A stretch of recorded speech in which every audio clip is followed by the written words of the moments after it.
our next speaker understands that the climate crisis is making life more difficult for all people, including working people, and that the transition to community-owned renewable energy needs to be one that creates good union jobs that allows people to support their families and their communities. Our next speaker is Rudy Gonzalez, the Executive Director of the San Francisco Labor Council.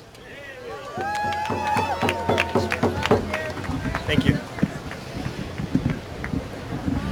So in California and in the union movement, we know that climate change is real. I'm going to say that again. Climate change is real. I represent over 140 unions and 100,000 union workers in San Francisco. And in California, we've seen the real impact. The fires at the car fire. Our firefighters and our electrical workers are on the front lines, and recently we've even seen some of them go to work and not come home to their families. They and members of the community have lost their lives to this very real threat. And we're at a crossroads here, because after the fires, we know that it's our construction workers, iron workers and steel workers and carpenters and electrical workers who will rebuild our local economies and our communities. And they're under attack.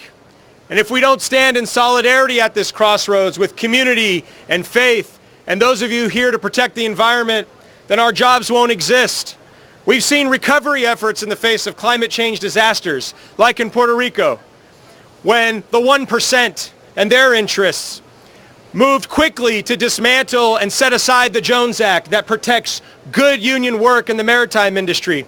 And we see it in projects to rebuild our communities, where the 1% would be happy to see that race to the bottom and win that race with non-union labor and non-union work.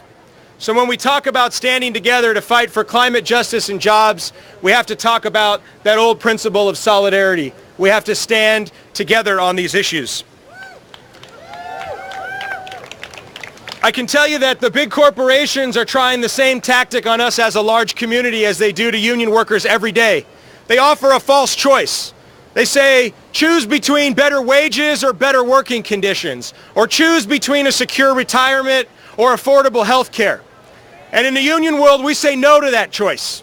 We deserve all those things.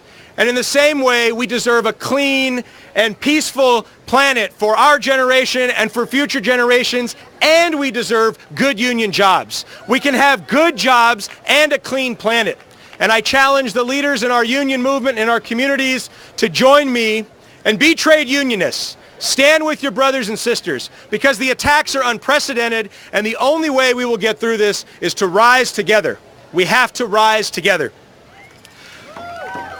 So I want to tell you, from the ballot boxes to the streets, working people and unions will join with others here today, Indigenous sisters and brothers and siblings, frontline workers and organizers in the community and in the faith, environmental justice movement. I'm so happy our youth movement who's here.